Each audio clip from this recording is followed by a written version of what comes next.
Spurs of America, with your hosts, Michael and Jacob.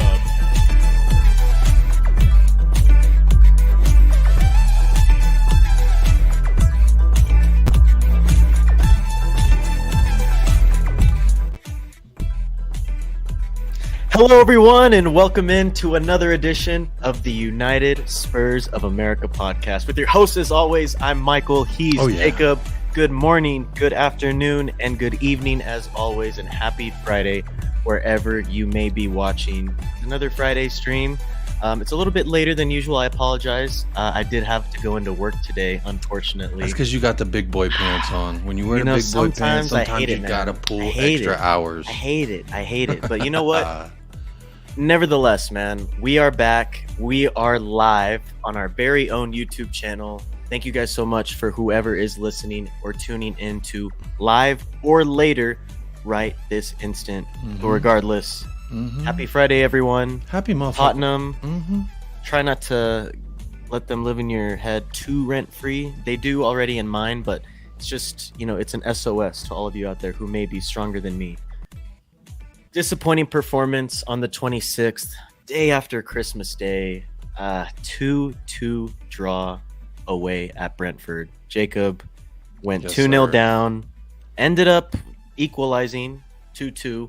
But my friend, it was a performance that was just so sloppy in the beginning. And to be fair, based on the performance, it was deserved, only getting a point out of that result. But look, we deserve better.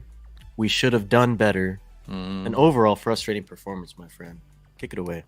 Overall, very frustrating. But you know what isn't frustrating to me, Michael? The fact that we've adjusted the time because, quite frankly, I need you here with me. You on screen with me, it's just like cookies and cream. You know what I mean? Peanut butter and jelly just goes together like toast and I feel like we get closer during these type of performances rather than the bangers or the huge results away or at home. It's the frustrating ones that bring us together. We get to vent our feelings out a little bit. You look at me, I look at you. I'm looking right at you, baby. Look, man, first off, before we get into Brentford, excuse me, but we do need to give a shout out to our loyal patrons of the channel. First off, the Soggy Undies Club, Mr. Allen, 10-inch himself, Sibley. Reyes Jr. as well. Reyes Jr. And Reyes Jr. And the one out there that the 10-inch club is named after. We have Goguma, Leo COYS, and C. Shearman. Shout out 10-inch Sibley. The official supporters, Scott M., James Joris, Jaco, David, Aaron Dope, Jamie and Jack K. And do not forget the Lovers Lane of Bobby K, Gina Kim, Tom Markkinen, Colin, and the one and only C Cubed to become one of our very loyal patrons. Or if you just want to become an official supporter of the club and of the channel, hit the link down below, patreon.com/United Spurs of America. And every dollar, every cent, is greatly appreciated. But look, it's just a little bit of an extra special way to support us. And look, if you can't donate any, it's okay. We're not making you. If you want to be just a supporter, there's a free way to do that. Hit the like and hit the subscribe, my friends. But Jacob, let's get into it, man. And share the video with your brother, your mother, your sister, your cousin. And your sister and your cousin. Yeah, they all want to watch that, you know what I mean? So make sure we are on the road to 500 subs. But yes, big ups and thank you to all the loyal supporters, whether you do that financially or just simply with your ears, eyes, and your thumbs. All is appreciated. But also, everyone in the chat already. Adrian Shoka showed up to the party. Yeah, he showed up to the party. He was ready. He had chips. He had drink. He was ready to go. So big up, Adrian Shoka. Harriet Kane, that's a new name in the chat. Says, what's up, this Harriet Kane? Lioness's best center forward. Can't debate it if you're related to Harry Kane, obviously. Let's go, baby. Hey, any club in MLS would love to have some of the bloodline of a true king, and that is Harold Kane. Because, Michael, we talked about this last week. We were a little concerned. Maybe Harry Kane doesn't return to the form in which but you know what? I think he put that to bed. I think he shut up the Brentford fans because honestly, there were some bullying bees out there, and that was kind of mean what they said. But to my knowledge, he's not the first to ever receive, hey, you let your country down, you son of a bitch. So, hey, more power to him. He shut him up. He got a goal. Should have had two, in my humble opinion. Big up, Elias. Elias, I'm sorry if I mispronounced your name. Says, wow, you seem to be everywhere nowadays. Is it a new publicity strategy? by the 442s. He's just everywhere. We're here, we're there, we're fucking everywhere. Elias, hello. Big ups. Everyone who's here. Hotspur, how you doing? Yep. Big up Say it yourself. louder. Say it louder. Levy out. Enoch out. He will say it. We will tweet it. We're all about it.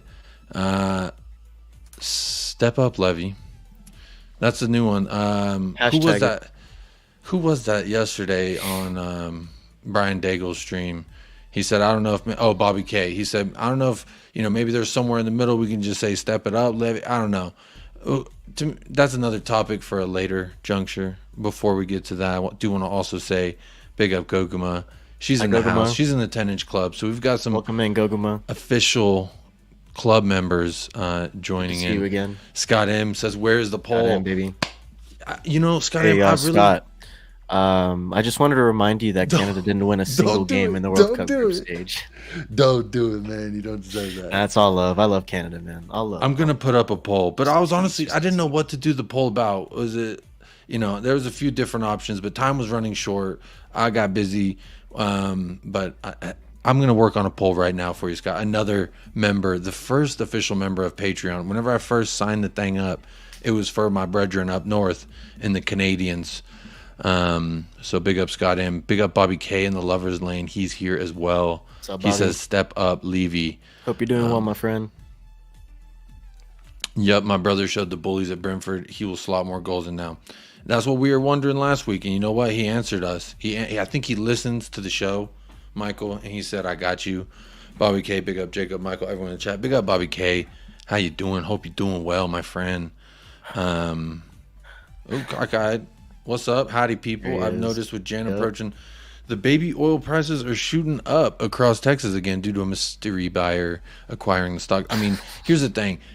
There's going to be 2 times a year when you want to definitely sell and buy the stock of baby oil here in the States. But, anytime it's transfer window season, it's Adama season. I'm ready for heartbreak. It was like super duper wet last January, like as much as it's ever been. It was crazy. I had a kiddie pool for my son and everything filled up. Yeah. I was ready to do a shirtless stream, splash around in the oil for a little bit, but it didn't happen.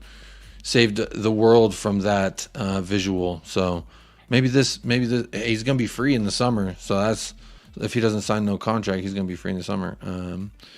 Scott M says we didn't get weak countries like Wales, England, and Iran. We need more gimmies like the USA that we whipped. You can only play what's in front of you. You can only play what's in front of you. I will defend Scott on this. He would say something like, "Well, when we did play you, we beat you in the qualifying. They were number 1 in CONCACAF qualifying. So big ups." There is a few pieces on the biggest stage in the world, though. That's true. You know what? I think some of their players, if they came to Tottenham, we could teach them a thing or two. That would be great. Because they do got some talent. I would love multiple Canada players. There's 2 for sure that are on my dirty list, which is the list that I make for players I want immediately right now. But man, them Brentford Bees, they're some bastards, huh? 2-0 up right away in the first half. It was super duper frustrating. Or was it 1 in the first half and then they scored the second one like 50? Oh, sorry. Yeah. Ivan Toney's was in the 54th minute. I'm sorry. So 1 in the first half, and then right out of the gates to start the second half, Ivan Toney scores. Look, man, this is a game that I had to wake up at 6:30 a.m. for the day after Christmas Day on December 26th. The day after. Yeah. I can't lie. I was a little bit hungover when I watched this game. Shout out to my dad who got up and watched it with me. We may have fallen in and out of sleep in the first half because it was so freaking early in Dallas. But look, Harry Kane equalized in the 65th minute. It was a nice finish. And then Hotspur, man, getting on the score sheet again. It's frustrating, and I think everyone's basically said it at this point, but going 2-0 down once again, or just even going 1-0 down once again, we cannot seem to play on the front foot, and it is costing us valuable, precious points. Everyone, if I'm not mistaken, everyone else in the top 6 won this past week. Is that right? Mm-hmm. Including everyone Newcastle. picked up points. Yeah. It is ridiculous that we drop points. I get it was on the road and it's at Brentford. Bro, I don't care. Look at how we played in the second half. Regardless, though, I do want to give a shout out to Harriet Kane because, yes, Harry Kane did get on the score sheet. And you alluded to it, Jacob, a little bit early in the stream. But yes, last week we were a little bit hesitant. And look, I'm usually not. I'm usually a confident, willing guy when it comes to Harry Kane. I'm like, look, just trust. He's gonna score. He's gonna bag a hat trick. Whatever it may be, I'll say it about Harry Kane. I was a little bit nervous just because coming off of that penalty miss for England in the World Cup, I just didn't really know how he was going to react, didn't know how he was going to respond. We've seen, the, I guess, quote unquote, heartbreak before with his England squad, in the Euros and the past World Cup. But just to miss something like that, all the pressure on your shoulders, I just, thought it would maybe be a little bit too much and he would have to take some time to regain some form, regain some confidence. But look, man, this is a guy who just is ruthless in front of net. Time and time again, and he proved it again on Monday night, or I guess Monday afternoon. It was over there across the pond. And then Hotspur, man. Hotspur getting on the score sheet, like I said. Overall, not a great performance from the midfield. Hotspur or Bissouma.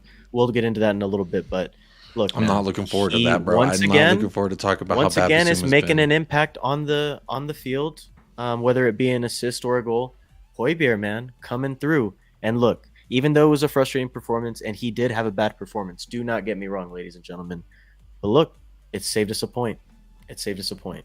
It saved us two, I guess you could say. We could have gotten nothing. I mean, there's a few ways to look at it, right? Did we get a point or did we drop two?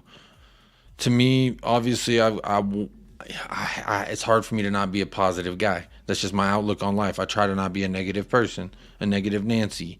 So I will be happy that we did get the point, but unfortunately Manchester United got all 3 points. Now they're with their game in hand, they could pass us real quickly and easily with a win. So to me, there's still a lot of work to be done. It's extremely frustrating, and I think as January approaches, it's coming. It's right around the motherfucking corner.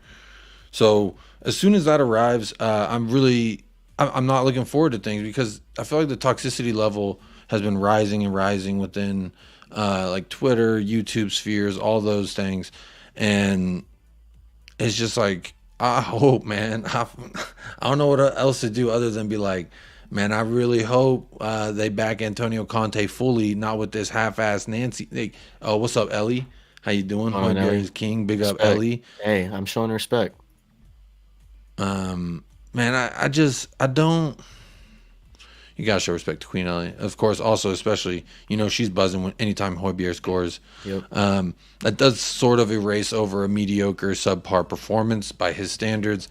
I wonder if there's a little bit of that World Cup hangover / he ain't played that much. He didn't play in any of the friendlies. I think maybe he subbed in the last one. I don't remember, but I know he didn't play versus Mother Goose FC.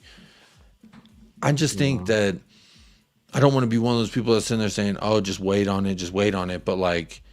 Well, to be fair, we have been saying that, but right. Hey, I've been saying it too. I've been saying if you hey, wait on it, but bro, we've been waiting. We've been waiting. Exactly. If you back Antonio Conte properly, I feel like we've backed him to a degree, like only to a certain extent in which we've actually done it. But we have dropped a little bit of cash on some players.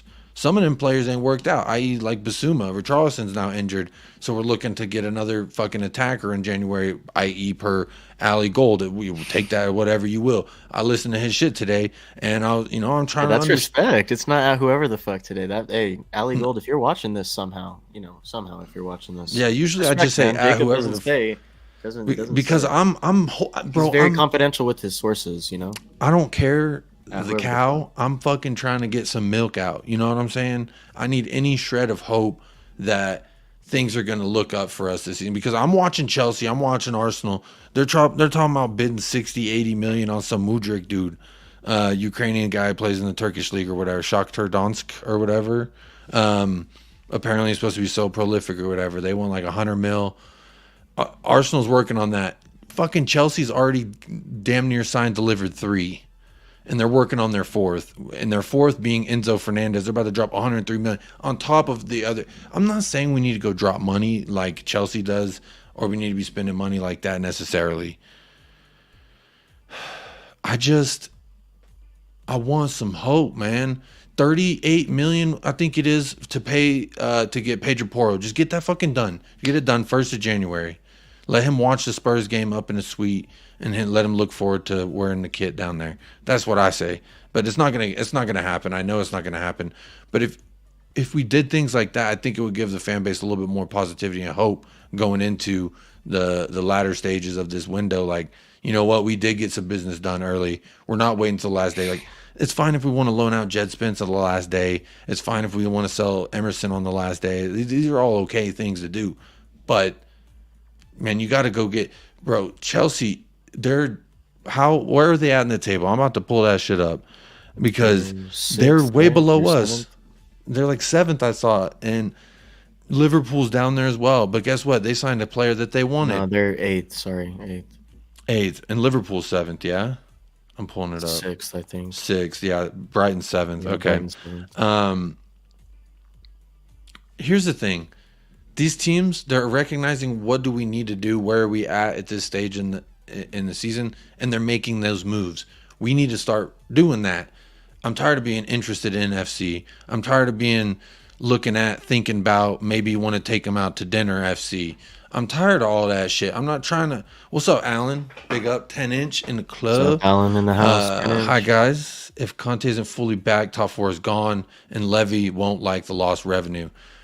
Hey, I agree with that, and I think that shares a little bit of both sentiments, Michael. I don't know where you stand on this side of the fence, like where you view top 4. Is that some kind of successful thing? Because it is. There's a lot of big spenders in this league that we play in. There's a lot of really big spenders.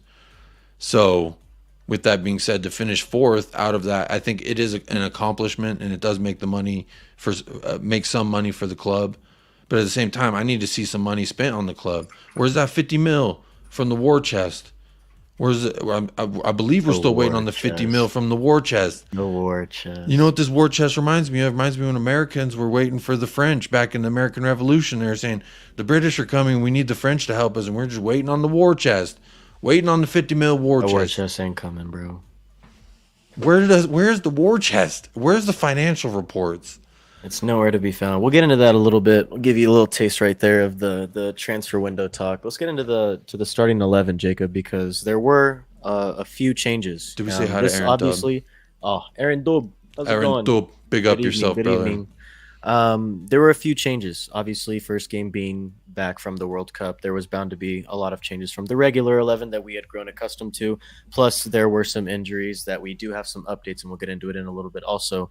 I know Jacob wants to talk about it, but unfortunately, Bentover, I know he was going to be out anyways in this game, but it's looking like he's a doubt for Aston Villa. He was out regardless, so Bissouma did come in like we already mentioned. Hotspur did start, though, in the midfield with him. Perisic was back at left wing back, but Doughboy slotted in at the right. We were both scared that he was going to play Emerson. I was very scared. I definitely thought he was going to play Emerson, but look, maybe he's finally learned his lesson. I think he has. Regardless. If Ali Gold's word means anything, we're shopping the guy. We're shopping Emerson. So I think he's fed up. I want him to get fed up. There's another piece that Ali Gold said that I want him to be fed up with Eric Dyer as well. But I'm sorry, I didn't mean to cut you off there. No, you're good. You're good. I do hope that's a sign of the times. Doughboy starts at right wing back, and then let's go over the threesome that was, because it was not a very pleasant one. Longley comes in at the left center back position with Eric Dyer in the middle, unfortunately. And then Japhet Tanganga comes back into the side, I believe for the first time since like January or something like that, something stupid. He had been long time. Yeah, it's been a long ass time since he's been in the 11. He returns to the 11, and then Fraser Forster gets a start in net for Tottenham. All right, you wanna get to straight into it at the back line? Yeah, just fucking dive in. All right, we're just going to rip it off like a Band-Aid. All right. Both goals, just absolutely ridiculous, absolutely abhorrent, disgusting, whatever you may like to call it.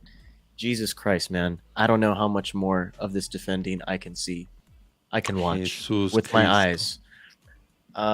Just especially, what was it, the first goal where Eric Dyer slices it out for a corner kick instead of clearing the ball just forward towards, the opposition. Bro, just corral it. Ain't no one near you for 30 yards, bro. Just fucking corral it. So he slices it for a corner kick, and this is early on in the first half, 14th minute about. And then who is it? Janelt, I think that's how you pronounce his last name. He gets on the score sheet off of a corner kick. Just absolutely disgusting, man. Like, some poo-poo. There's obviously the point where it's just, regardless, just going down early on in matches or just going down first consistently. Just that alone is frustrating in itself. But the way that we're giving up these goals, man, and especially with the way Eric Dyer had been playing this season, I honestly thought he would have started maybe Sanchez in the middle because he hadn't really played there in a while, and maybe we could give him a little bit of, I don't know, more trust than Eric Dyer. You know what I mean? Like, based on past performances. I know Sanchez hasn't been good by any means within the last few matches that he's played, but it's been better than Eric Dyer, and that's not saying much, I know. But that's why I think maybe Conte would have changed it up a little bit. So the other frustrating part is Conte being stubborn and not changing, and just he's consistently playing Eric Dyer week in, week out, game after game.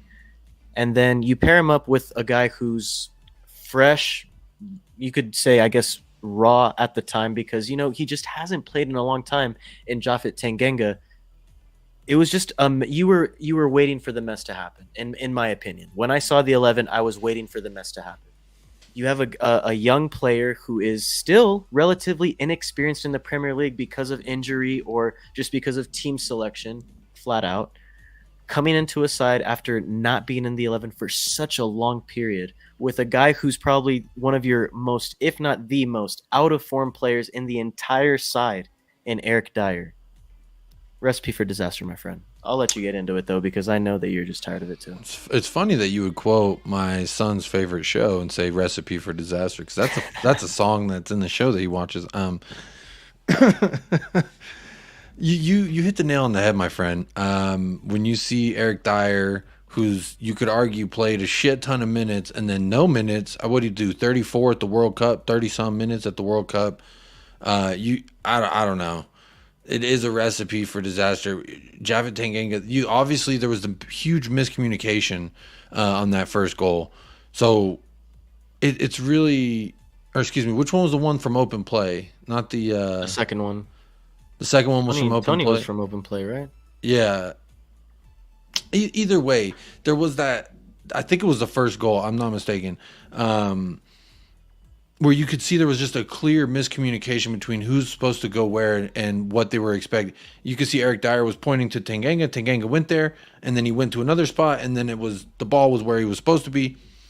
It's just it's a calamity at the back. Eric Dyer's not the guy. I love Japhet Tanganga, but to throw him in that situation, I know he played a few of the friendlies, and that's why Conte felt pretty comfortable throwing him out there. I don't know if he was that great in the friendlies, in my opinion. The first one was from open play. I apologize. I was talking about the second goal that was sliced and ended up out for the corner. But the first one was off the rebound. That one, the second one, Longley was fucking ball watching, but it fell right to Brentford, like right in the goal of the mouth, or the mouth of the goal. Jesus Christ. Hey, you've been at work all day, my friend. I have, man. You get a pass. I'm so tired, but look, man. I gotta be here, man. I gotta be here. I appreciate you being here. You're putting in the effort today. You're putting in overtime, really. Looking at that first goal, I mean, that's an example of the lack of leadership at the back. Now, I don't know, does he necessarily start during Aston Villa? We're hoping, right? I don't know if he's necessarily going to be fit. You can guarantee that he's been having himself a good dandy time since winning that World Cup, which, hats off, my friend. Congratulations. But there's a lot of pressure on the guy now. And if you throw him in straight away, you either got to, answer the call or we're going to see him not answer the call. And to me, we don't have enough options. If Antonio Conte felt comfortable starting Japhet Tanganga, what does that tell you about Romero's immediate backup in Davinson Sanchez? That he feels that unconfident in the job that he feels this guy who hasn't played him forever is going to do a better job versus Brentford. You know what I mean? So that is a red flag to me. I just can't imagine a world where anyone sees that back three and they feel pretty confident. I mean, Clementine Longley, hats off to the guy. He's been our best defender our most consistent defender this year. I mean, I guess you could argue best is, not necessarily the greatest word to use, but it's very frustrating because people are already blaming Sonny. Honestly, watching the game back the second time after watching it, I didn't see a lot that Sonny did wrong outside of like 2 spots where I thought maybe he could have passed the ball sooner. Outside of those 2, I didn't see. The thing is, we can't expect him and Kane and Kulusevski to make wine out of piss, quite frankly. That the back line is going to constantly be a point of exposure for teams to attack. Doherty playing out on the right was still a target for them to attack. Doherty and Tanganga, that doesn't sound good to me there on the right. And Ivan Toney exploited it. He took advantage of them. Doherty didn't offer us anything offensively. These wingbacks in the Conte system, we need some kind of offensive power. They don't have that. Outside Perisic, we don't have that in any wingback that I've seen so far. It's frustrating, man. It's like where the fuck are we going from here? What are we doing with ourselves? We're gonna find out. Rumor is, and Shit, like I said, we'll get into the January window in a little bit, but rumor has it Dyer is so bad, that man. we're not going to go for any center backs this window, and it's ridiculous. We're apparently going to wait until the summer to get 2 new center backs. Like that's the weakest part of your team, and you don't immediately upgrade it when you have a chance to get back in this top 4 race, man. Because look, we're in 4th right now, but look. United have games in hand. Other teams have games in hand. And other teams are just simply, flat out, playing better. And it's frustrating to watch because you give this guy the tools and he will produce results. The trophies will come. He's proved it time and time again. And he's not going to get backed once again in this window. We're going to sign a mediocre right wing back. That's probably promising more than a win now option. And then a young attacking midfielder. Is that Conte saying the thing about I think it was Ali Gold. But also, Conte was also like, we're good. We're good. We have reinforcements now because Tanganga's back. And it's like, bro, that doesn't mean it's a new sign. Like, I understand why he's saying it because he basically is saying, yeah, they're not going to give me new center backs this window. Sorry. I'm going to try to do the best we can that I wanted, they're not going to currently have. Yeah, it sounds like they're not going to give me what I wanted, so we're good. There, we're just gonna keep the quote from Conte that really upset me. Which hello, Mile High Hotspur, and hello, Lisa. Big ups, thank you for joining today. Also that Vestal, what's up? How you doing? Good to see you in the chat, my friend. I'm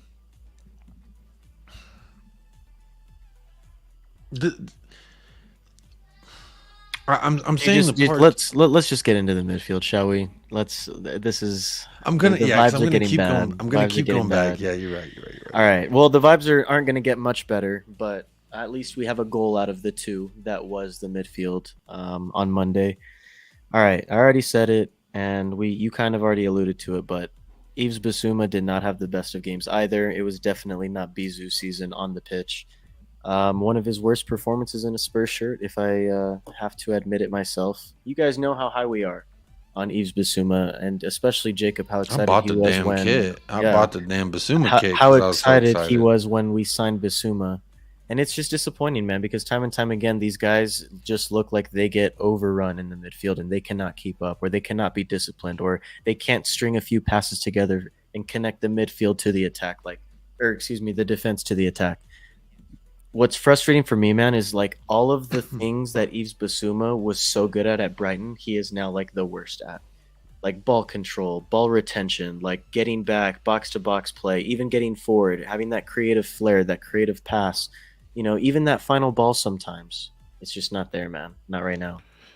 Can I say something that it's going to pain me to say this, but I have to be brutally honest about my boy Yves? Yeah. He kind of reminds me of Harry Winks right now. He kind of plays just like Harry Winks did. Just like, I don't know if that's like the tactic. Is it just Rondo? Is just when you get the ball, don't turn with the fucking ball, not fucking once. There was so many times where if he would have just either had a good touch or just make the safe pass, and we would have been gone. Like so many of the balls that he was trying to receive and do too much with, or just making bonehead decisions with, were crucial passes in terms of the build-up play that Conte likes to play. And you can see it, like guys were making runs when he was supposed to hit them either in stride or the flicks that Harry Kane or Richarlison sometimes can get off in the attack. If he can make some of those plays, there were chances being developed, and you could see it. We were starting to play well, and then the midfield or the wing backs were disconnected, and it just kind of fell apart. You could see it here and there. With Bissouma, man, it was so frustrating because it was like, bro, just make a pass. Just make a pass. Like just one. It got to a point where I was like, dude, just don't turn the ball over. Like, just get the ball and just find the open man. Like, don't do too much. Just stop doing too much. I don't know. He couldn't even do that. He couldn't even play just simple football, man. I don't know if the pressure was getting to him, but it looked like he was playing in a rush, Like, that's what I was about to ask you. Do you think the looming look at thought that. of Gave the ball away 17 times? Yeah, big up Adrian. Big up Adrian. Does the looming thought of Conte or Bentover or whoever being back, does the looming thought of that worry him to where he doesn't play maybe as good? I'm trying to figure out, like these are his chances. Where's the dude from Brighton that every time I played him I could only just pray that he'd wear a Tottenham kit one day? These are the type of games where if you take advantage, Conte will reward, and we've seen it in the past, man. Kulusevski, he wasn't playing every game, but when he was getting his appearances, they were good and they were consistent. He ended up being a key cog in that starting 11 to finish last season. He rewards good performance, man. You could even say Eric Dyer last season. He was playing very, very well. He rewarded good performance. Yeah, he fell off at the end, but he stuck with his guy. If you earn his trust, he will reward you, basically. No, this is a guy who he's just a straight shooter. He calls it like it is. You play well, I'm going to play you. But then that always begs the next question for me, then why Emerson?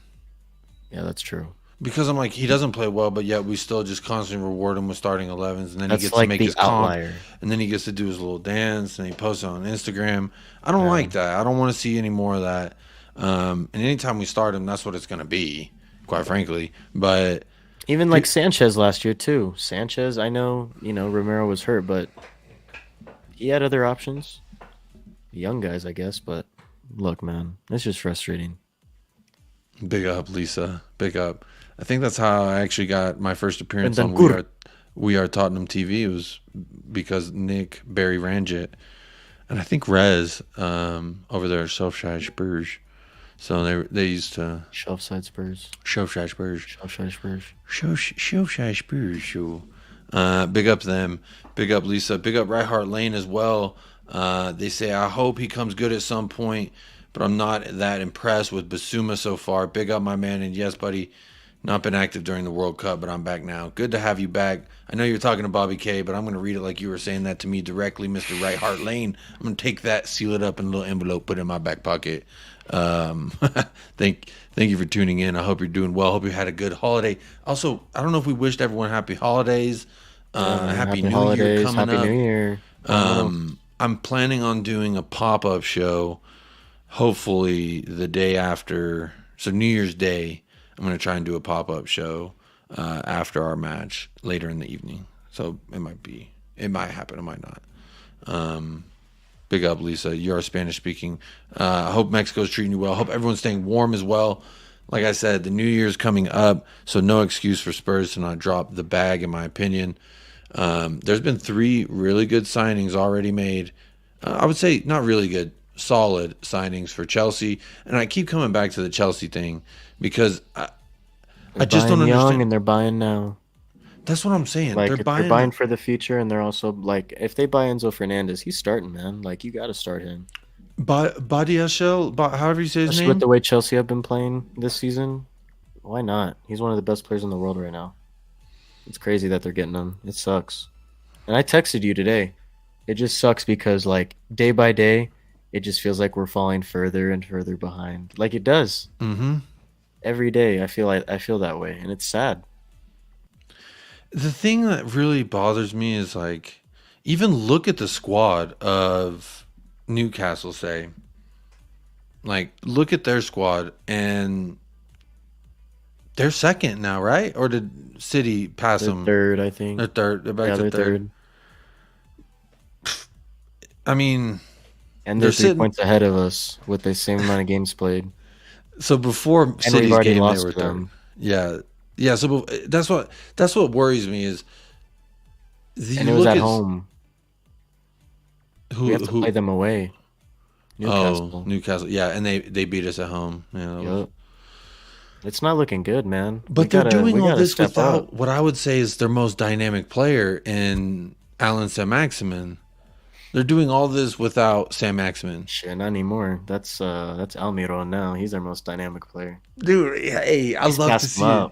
I love to see it because Almiron is absolutely on fire right now. Maresh is also playing very well. Like Trippier's playing, dude. Trippier. Why didn't we get Trippier for 12? Well. Why didn't we get Trippier for 12? Because there would have been fan backlash, probably. That's probably why. I don't know. Bro, he's better than anything I've fucking seen before Serge Aurier.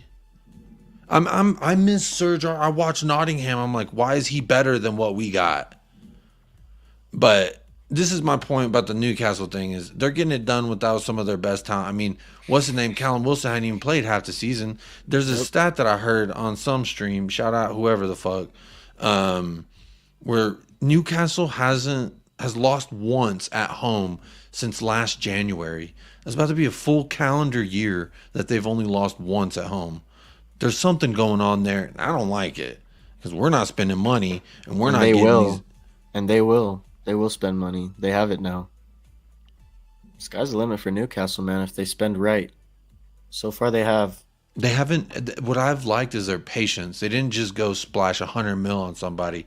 They're picking up But pieces. They still dropped, 70 on Isak? And they have Callum Wilson too, and Chris Wood, right? Chris Wood's now on there because he just scored for them. Yeah. He's been one of their better players. So they have that's the thing, man. Like they got a cheap option for like now, Chris Wood, and they invested in the future. And hey, who knows? Maybe Isak can break out in the second half of the season. Callum Wilson doesn't even start. No. Chris Wood starts, and Joel Linton starts, Miguel Almiron. And that's the frustrating part because you know that they're going to spend, and you know we're not. We're going to fall behind them too. Arsenal are going to spend. We're falling behind United. They're gonna spend. They're gonna spend. Liverpool have already spent. Dude, I can't watch it anymore. Chelsea have already spent. I can't. Harry Kane. I'm telling you, it feels literally every day we fall further and further behind, while our owners sit and watch. That's what's tough is because I feel like every day I'm gonna wake up and read some news that like, oh, so-and-so did this, or oh, so-and-so did that, and it's just going to be like... When we are in advanced negotiations or, like, we have made contact, that's what, like, maybe then 2 weeks later, 3 weeks later, we'll sign them? Maybe. Like maybe? Yeah, maybe. Maybe. Patty Hartnett, big up, says, Jacob, have you invested in more baby oil? He's ready, for sure. Of Mr. T possibly joining. Here's the thing is, whether they say he's going to join us or... Until he lifts that shirt, I cannot douse myself in joy and in happiness. But if that does happen, Patty, hey, he's going to be free in the summer. So I always echo that. If he's going to be free in the summer, we could get him for $5 in the January. But I bet that even now Levy wouldn't spend the $5. But the thing is, man, Michael, I know you're off camera, but I don't even know if you want to talk about the whole Levy, because I feel like it's honestly kind of overtaken a lot of the news, so to speak, and the fact that I think a lot of the fan base is sharing the sentiments that I have personally, and the fact that not very optimistic about where we're at. But, you know, we were just talking about Conte being backed. Do you legitimately see the problem as Levy or Enoch? Do you think that that's our problem? Is there something? Is it anarchy that needs to happen to get him out? Here's my take, real quick. It won't happen, but yeah, if you don't mind, an anarchy. The thing about Daniel Levy that I don't understand. Everyone's upset at him because he's doing good at his job. If you think about it, he's making the club money. They're making money, not spending too much money. The club is basically self-sufficient almost, to my understanding. So it sounds like he's doing what he was hired to do. There's actually a little bit of something that I want to pull up because I thought this was very, very poignant. I guess relevant to. Let me see if I can get this pulled up. Bear with me. Stand by 1 second. Here we go.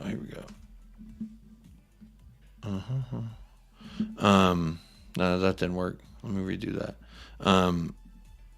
To me, the writing has been on the wall the whole time, and we have yet to really accept it, I think, as a fan base, because 22 years ago when they bought the club, the chairman, I'm just going to read it. This is an article from December 22nd, the year 2000. So 22 years ago. The title, this is from The Independent, and the title of this article is Spurs Fans Told Not to Expect Instant Miracle. 1 second. There we go. That way, because I don't want to read this like y'all some kids or something, you know what I mean? There we go. Share that a little bit. Okay.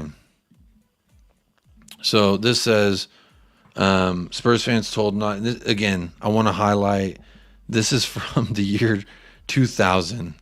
Okay, so it hadn't even been 2001 when this was. Here it says, oh, damn little thing. Tottenham fans have been warned not to expect any significant investment in the team from their new owners by the chairman of AEK Athens, the Greek club, which ENIC have already backed. And this is where Levy, I think he started out doing his thing, which was for AEK Athens. And AEK's chairman, Cornelius Sayerhus, whatever his name is, says that he has the belief that the investment of ENIC and Tottenham does not bode well for their supporters. Warning came after Sir Alan Sugar agreed to sell, so that way ENIC, the whole takeover thing.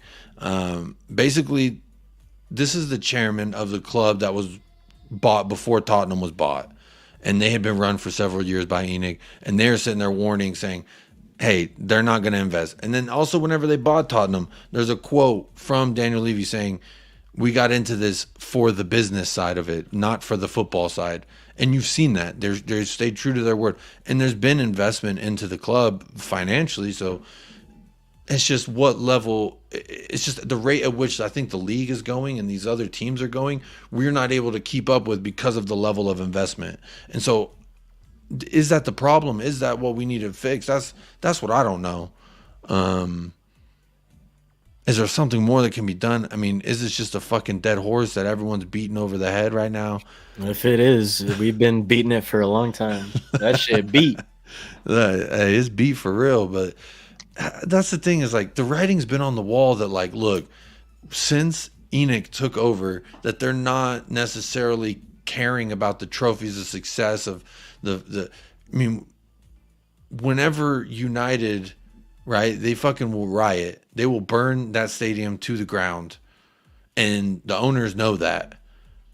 Tottenham fans aren't going to burn the stadium to the ground, and the owners know that. So there's really no fear at the end of the day, whether you do please half the fan base or you don't please half the fan base. Like, at the end of the day, that stadium is going to get filled up. If I'm not mistaken, the season ticket waiting line is like 26 years or some shit.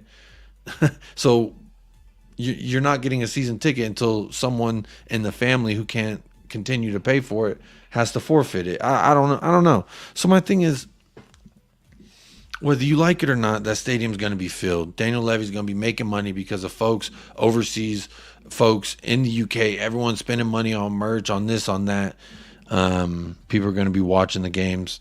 To me, I just don't know what the answer is.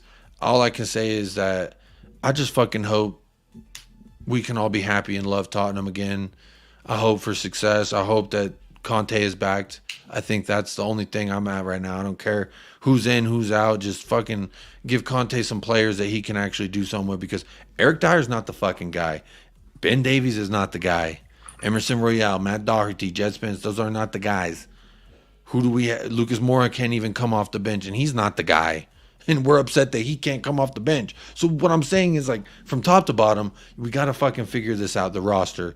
Now, the ownership, the direction, the club direction, if I'm not mistaken, the club direction has been kind of booky for quite some time, because the likes of, what's his name? The cat that went over to PSV, who's tearing it up now. Yeah. Players like him, Marcus Edwards, now I've seen people in the fan base saying, "Oh, we should get Marcus Edwards back, but not, for the cheapsies." And we're talking about all this and that. When we had Jose Mourinho, if we would have just bought fucking Skriniar instead, he could still be playing for us, and we can be building something around him and have Skriniar and Romero, and then we figure out what the hell to do with the left side. You know what I'm saying? But we didn't do that. And again, the past is the past, so I'm not trying to harp on it too much. But at the end of the day, like, I just want to see a successful. I want to win a fucking FA Cup. I see Aaron Dubb says he wants a league title. I'll shoot for lower. I was very upset when we didn't win Carabao. I want an FA Cup. I want an FA Cup real bad. I think an FA Cup would do a lot for Tottenham and the supporters and just everyone in general. So if we could manage to do something like that, I'll take it. Harriet Kane says, I want UCL. I want UCL too. Let's go. Let's get it. We're still in it. But again, when you look at AC Milan, this ain't a team that we can go out there and put nothing on. Because look at the right side of our... If we're fucking starting Jaffet Tanganga and Doherty or Emerson on the right come February 14th, Theo Hernandez and Rafael Leao, if Leao doesn't move in January, if those two guys are going to destroy us. So... I don't want to see Leao go to Chelsea, but also I don't want to see him February 14th. That's a player I would love that we should have signed. And look at Kim Min-jae.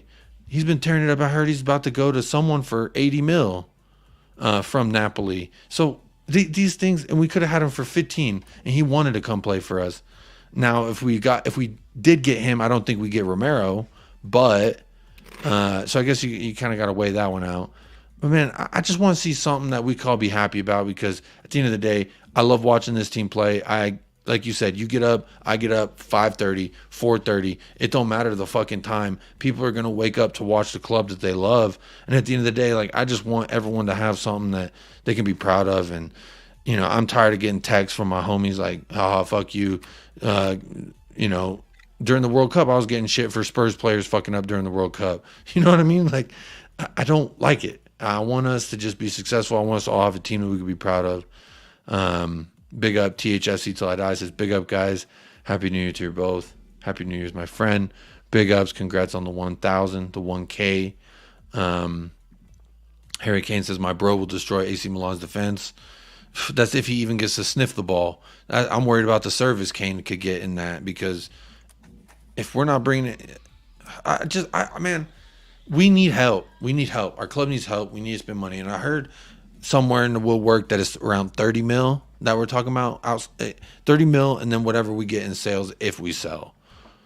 But again, isn't Giovanni Lo Celso coming back in the summer?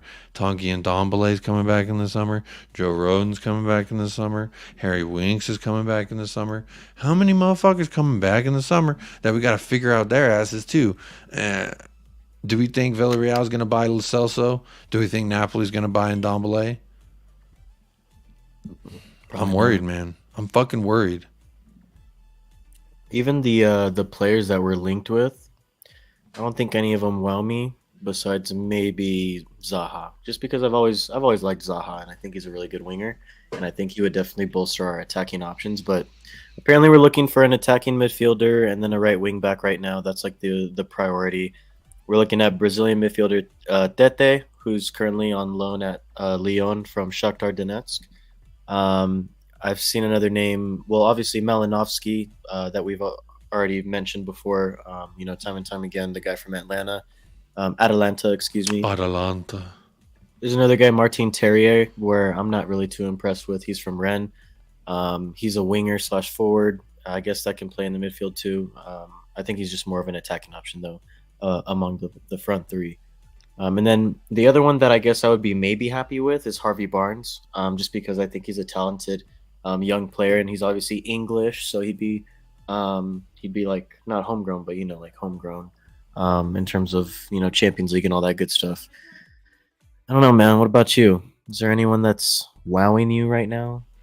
Well, I thought we were linked with Pedro Porro, but then I'm now hearing shit that we ain't linked with Pedro Porro. And they were just like, just spend on the release clause and we'll let you have them.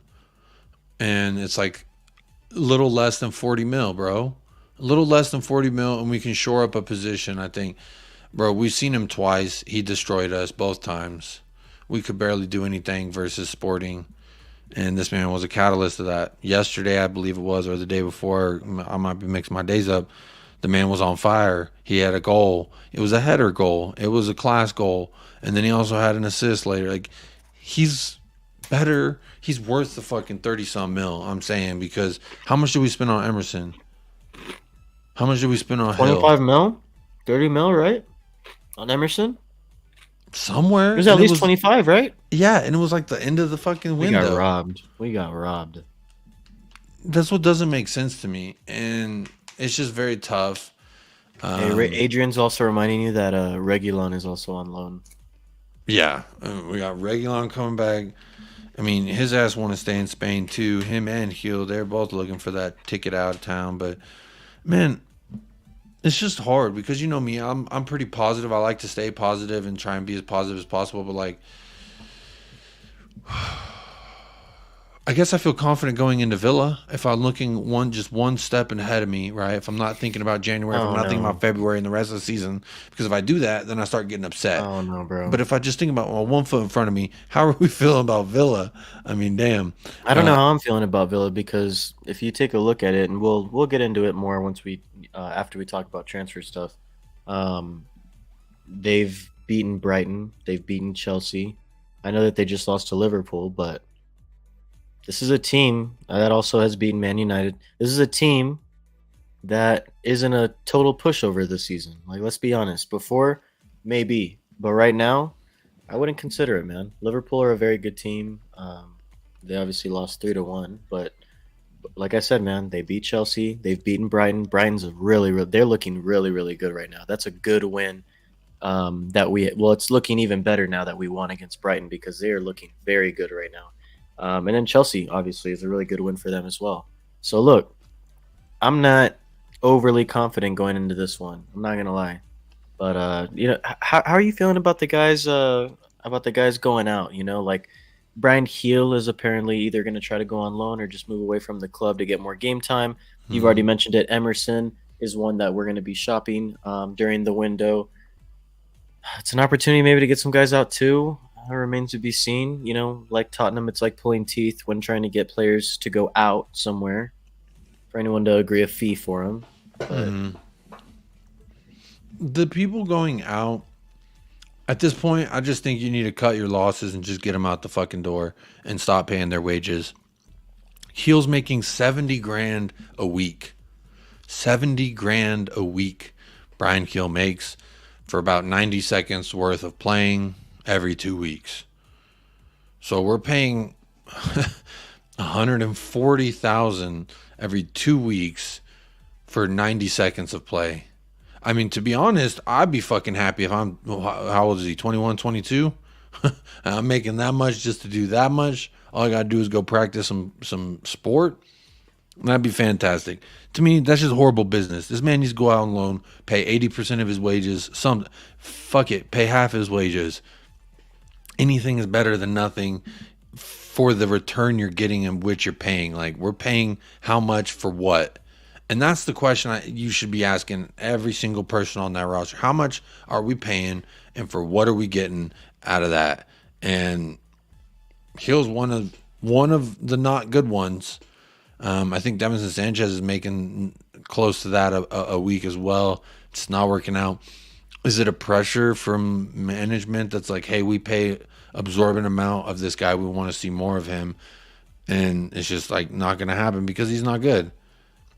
I'm sorry, Hill's not going to make it in the Premier League at this point right now. He needs a loan somewhere.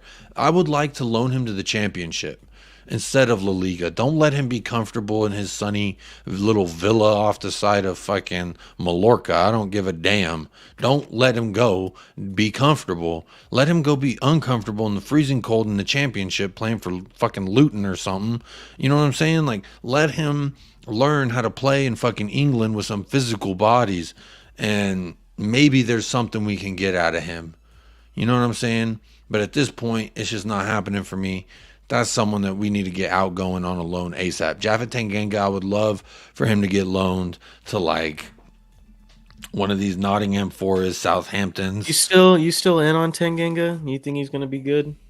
I think he's just been injured so often that it's hard to really gauge if he's going to be able to do anything. Because when I've seen him, he's played some really big games versus Liverpool, versus the what have yous, cities, etc.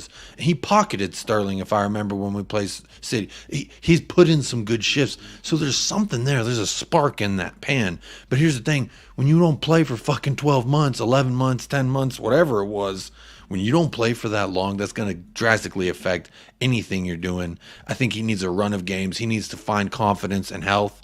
And then I think there might be something in a couple years. Loan him for 2 years to one of the seesaw teams, Norwich. I love a Norwich loan. We see what it did for Oliver Skip, made him better. But now he got back to our fucking training room, and look what happened. Look at the black hole. The black hole strikes again, and it's got our boy Bentancur. Bentancur he's been caught up in the black hole that is our training. So, bro, I'm struggling. It wasn't even. Wasn't even at Tottenham, and he still sucked into the black hole. Like, how does that even happen? No, he got hurt, and then magnetic. Yeah, but he still got sucked in, though. Yeah, that magnetic pull. When you're hurt and you visit that physio room once at Tottenham, your fucking expected time of recovery is gonna double. That's just the rule. That's the expectation. Anytime they come out and say so and so is gonna take 3 weeks, it's about to be closer to 6 to 9 weeks. Be honest. Richarlison, what did they tell us? 3 weeks? Now it's 6 weeks. It's going to be 9 weeks before we know it. Bro, look, all I'm saying is Tanganga, I don't know, man. Like, I get he's been injured, but at some point, you also have to impress the coach in training. More 80,000 a week. Even when he was available for the majority of his time under Conte, he didn't play. I don't know. I'm doubting it now, man. I'm not going to lie. Papa Sarr, here's a little glimmer of hope that I remember hearing today, that Conte really enjoyed the time he got to spend with Papa Sarr, and that he was very impressed that he left the World Cup, came and started training immediately with the team, and the level at which he's learning. He hasn't played in a long time. He wasn't playing before that. Bro, he was probably like, he got the itch. He was like actually playing, and he was like, oh, all right, I like this. I'm going to keep doing that. Yeah, but Conte said that he liked what he was seeing from him. So I take that at what you will. He's not going to play him. No, he's not fucking ready. But that just means he's learning something, you know. I don't know, man. I'm grasping at straws. I understand. Also, shout out Right Hart Lane. Yes, we do wake up at 4:30, 5:30 a.m. to watch our bloody Tottenham Hotspur. But you know what? It's out of love. Aaron Dobe says send Hill to Millwall, Gilwall. Do it. Let him. It's not an easy league in the championship, and I think it's a nice little warm up physicality wise, maybe not technically wise for the Premier League, but physicality wise, they're going to put some hurting on you in the championship, and I've seen it. So he needs to go there, toughen him up. I'm not saying bulk him up and take away what makes him good at what he does, but do something to where when the wind blows, you're not a feather. Because this man's balance, I don't know, is it balance? Is it just strength on the ball? He doesn't have any of it. Not that I've seen anyway. I think he needs to beefing that up. David Clark, big up. David Clark says, big up, David. Tanganga will never be a Premier League player. He's out of his depth. He's no better than a championship player. That's what I'm saying. He may be talking. I'm just saying, man. He may be saying something. He may be onto something. He may be smoking what I'm smoking. He may be drinking what I'm drinking. He may. Sipping the tea, maybe. But there's still maybe he made the tea and gave it to me. I don't know. It remains to be seen. There's still been glimmers though. That's what I'm saying. Is like there's still been a chance that like something might turn out from there. But he hasn't got a run of games. He needs a run of games. And I'm not saying that Tottenham is the place that he needs to be having that run of games. I just think maybe he should be going to like Southampton or something like that. That's what I'm saying. Send him to one of these teams that's struggling. Send him to one that let him get some runs. Like. So one of these teams that got injuries, I don't care if it's championship or low. What's that? I don't care if it's 3 at the. I said I was like, I don't really care if it's 3 at the back or 4 at the back, but he just needs to get some game time, man. Get some damn game time, man. Does anyone genuinely, honestly like the style of football under Conte? I don't. Kill me for saying it. I mean, it's fair to say you're not the only person I've heard that's upset with the way that we play ball with Antonio Conte. To me, I'm not necessarily. I don't like going behind 9 games in a row. Yeah, I was going to say, that's the thing that I don't like. I don't like that. But if you look, Aaron, if you think about it,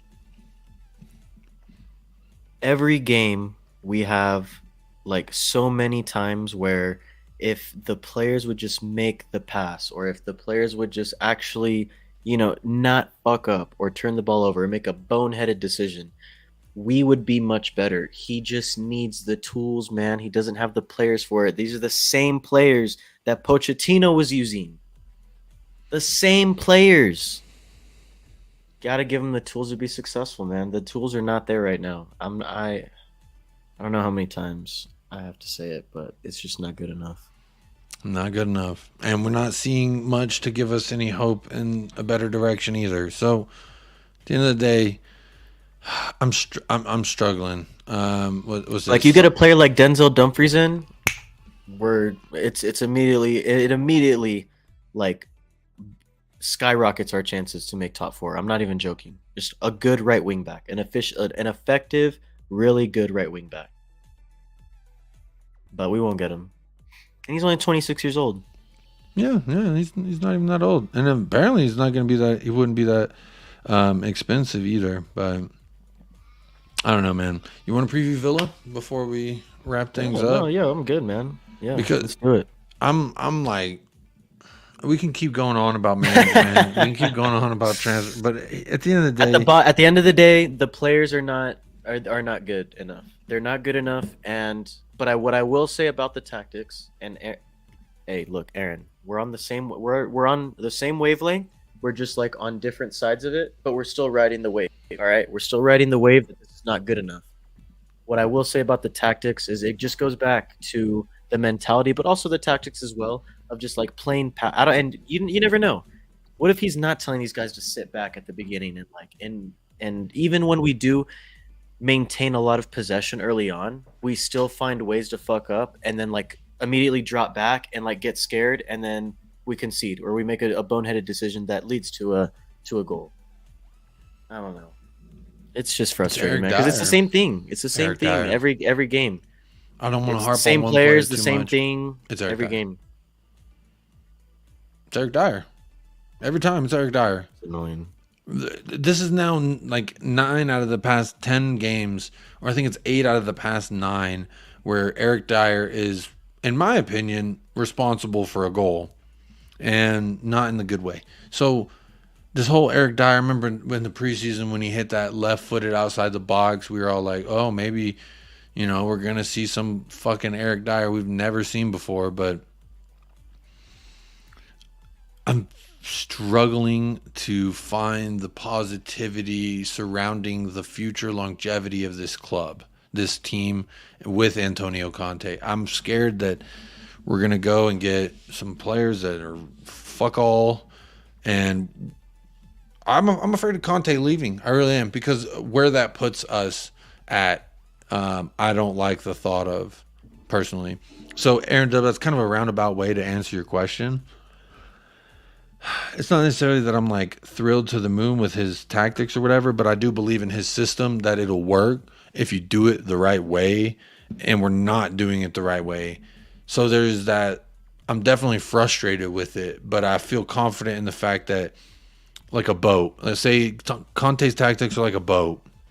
I feel confident that that boat can hold up and get us over the finish line.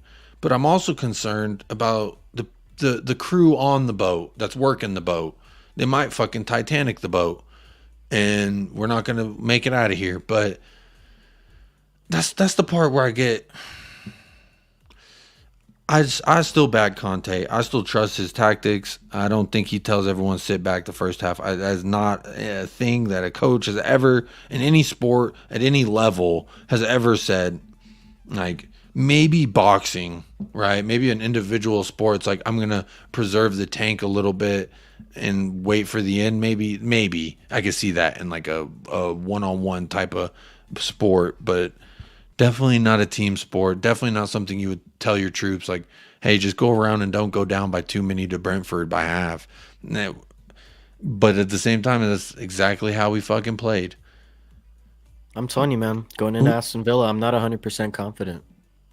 They've been playing pretty good. Unai Emery's got them on that shit. They've been playing pretty good. They've been climbing the table. They're at fucking 12. Ollie Watkins is scoring. Leon Bailey's scoring. Danny Ings scored a few weeks ago or like a few months ago. I don't know. Man, They got some pieces, man. I'm telling you, they're not terrible. Then I think they're in 11th, right? 12 in the table, 12th. 12. They're not terrible. No, they're not. I do hope West Ham get relegated this season. That'd be funny. You want to do a score prediction for Aston Villa? Yeah. And then I think I have this is a pretty good question to go over, Aaron, if you don't mind, Jacob. We can do maybe like prediction right now before the window starts, and then after the window ends. Okay. Compare them. I'm down. All right. My prediction. My score prediction. I'm getting a little Wi-Fi signal. Hopefully my shit's all right.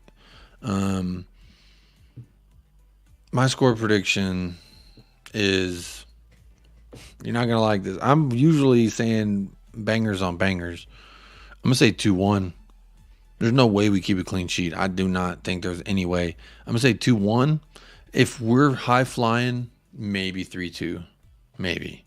But I really think a 2-1. And we're all going to be sitting here saying, oh, we need to do this, we need to do that, and this and that and the other. And it's going to be the merry-go-round of supporting Tottenham Hotspur will continue to go around, and all the fun, positive vibes will continue to go around. It'll be a fun little merry-go-round that I'm really not looking forward to. I hope I'm fucking wrong when they go out there and they put up like a 6-1. Because really, if you want my opinion, we should go out there and put up fucking 5 on them. That we're at home. There's no reason to not put 5 on their head. 2 in the first half, 3 in the second half. Send them home. Will that happen? No. I don't think so. Who are your goal scorers?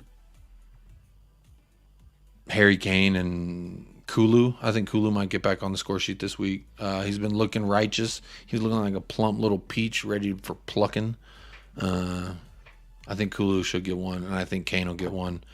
And it sucks because that golden boot race, no matter what Kane does, Haaland is 4 goals away from tying Son and Salah of last year. 4 goals away, and there's 23 games left. It's unfortunate. If he gets if he gets 1 goal every other game, that's still like. I don't even want to know how many he finished with. Bro, could you imagine if he shatters? Might hit 40. If he hits fucking 40 and they don't win the league, could you imagine? Nah, but if he hits 40, they'll win the league. Honestly, at this point, I still think they're going to win the league. I'd rather them dirty little bastards win the league than the other fuckers. Yeah. What about Villa? All right. I'm going. I hate to be boring, but I'm gonna go 2-1. Kane and Kulu also, and it's gonna be an uncomfortable 2-1. I think we get it late, a Kulu goal late. That's what I'm saying. It's gonna be that. I don't know, man.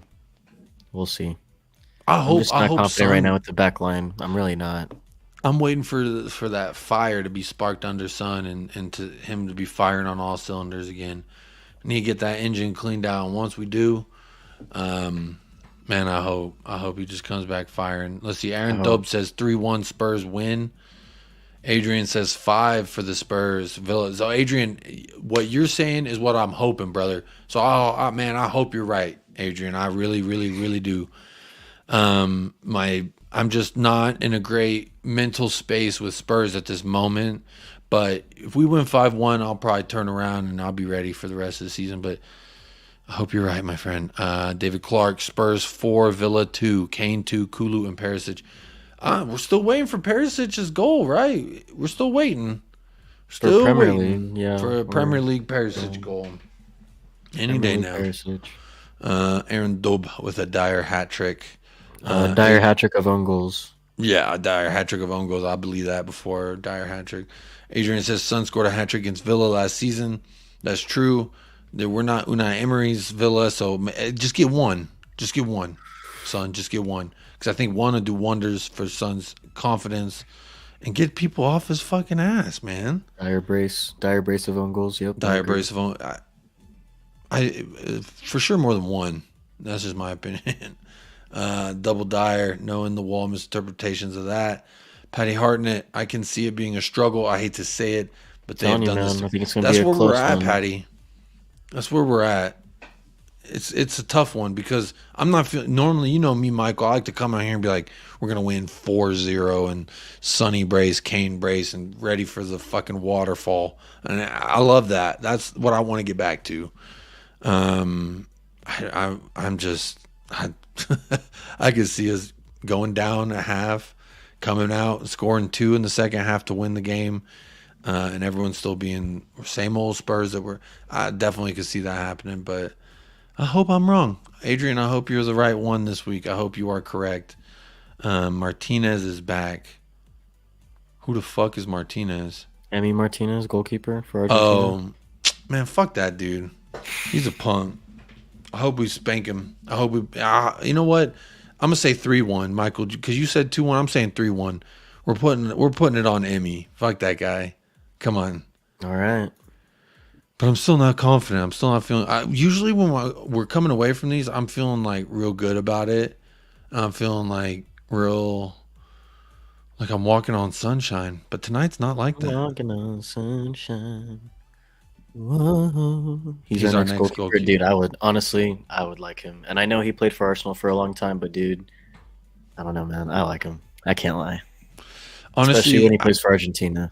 I did like whenever he put the trophy like a phallic object. That was kind of funny. I'm not gonna lie. He's also a dog, man. Like if we could get him as our long-term successor for Hugo, that would be great. How old is he? Didn't he used to play for Arsenal? 29, 28 or something like that. Didn't he used to play for Arsenal? Yes, I said that. Yeah. I said, I know he played for Arsenal, but I hate him. Anyway. Oh, he's 30. 30. Hey, but Hugo's up there too, and he's still playing. I think Hugo still got another 2 years of quality that we could squeeze on out of him. That's just my honest opinion. Where was that question? I'm looking for the question. Too early to predict season finishing spot. Is that the one? Yep. That's the one. Mike, I don't know if you want to go first, but I can go ahead and give mine if you want to take a second. No, I know mine. I think go ahead. With where we're at, if we don't do significant work in January, I can see us finishing 5th. That's being optimistic. 6th is a realistic, more realistic, I think. But I can see 5th, 6th, 7th, 8th. I can see anywhere in that if we don't do significant work in January. If we do 1-2 boo-boo signings, I could see a 5th. I could definitely see a 5th. So realistically, I'm going to say probably around 5-6 is where we're going to finish. Before the season started, after that window, the summer window we had, I said for sure 3rd or 4th was where I was at. If we go and we drop the bag and we get, say, a fucking starting right wing back, and we go get, say, someone to take Dyer off his fucking rocker, let Dyer just rest up forever in a farm where there's plenty of room for him to roam.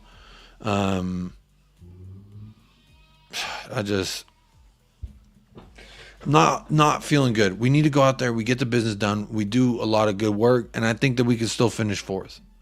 But that's about as high as we could go. I think that Newcastle at some point is going to have to do something different. But, I mean, bro, if you look at their goal differential, they're plus 21.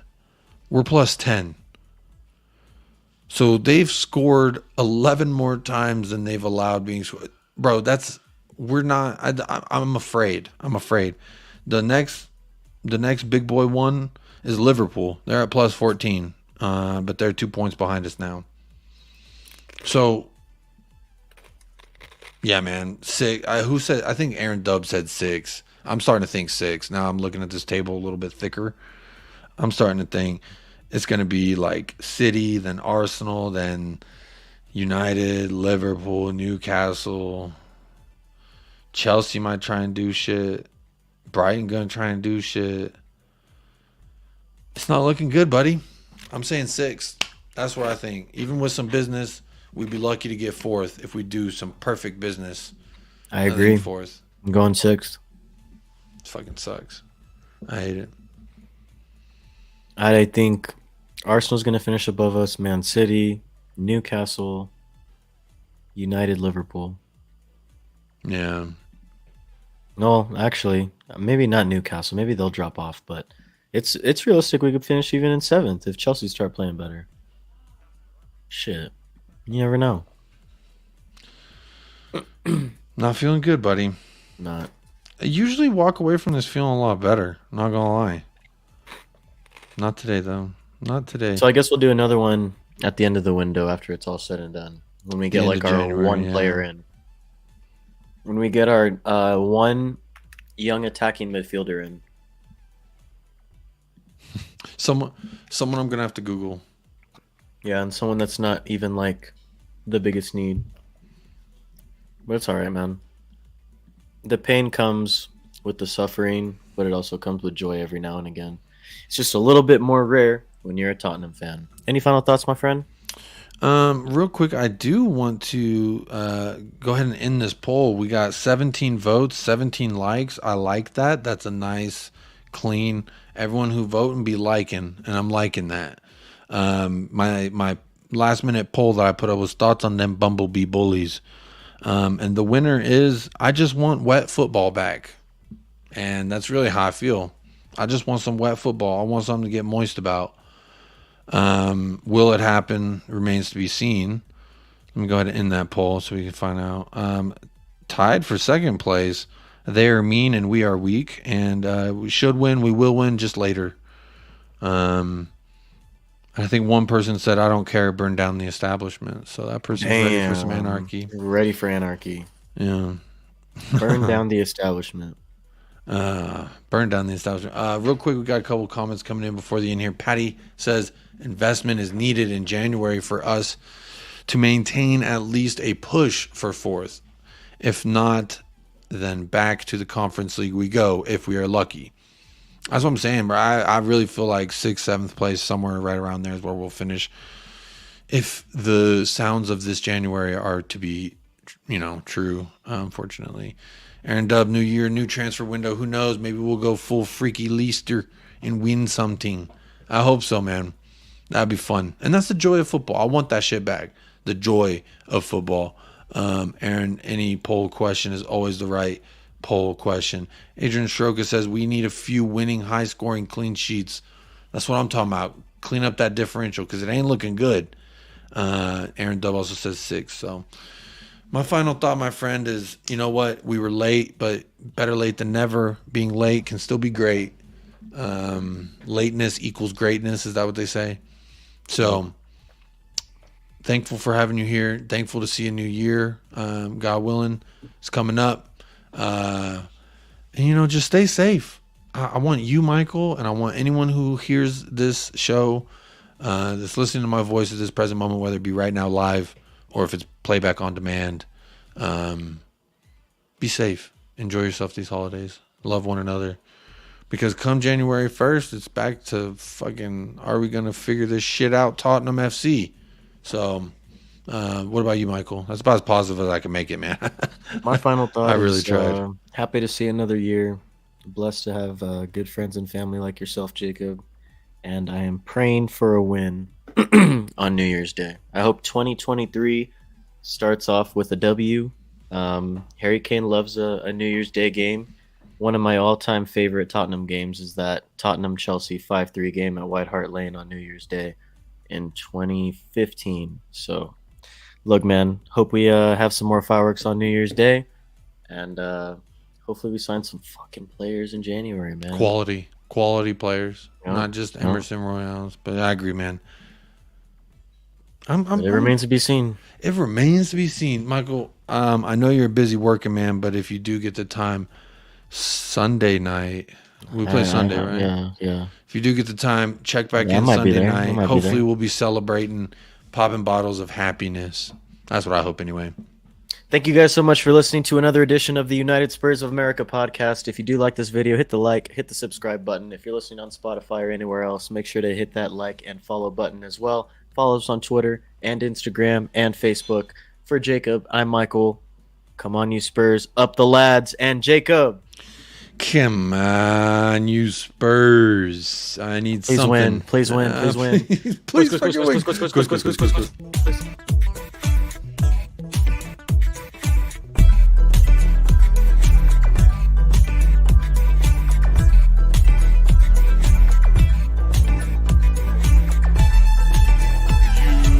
United Spurs of America with your hosts, Michael and Jacob.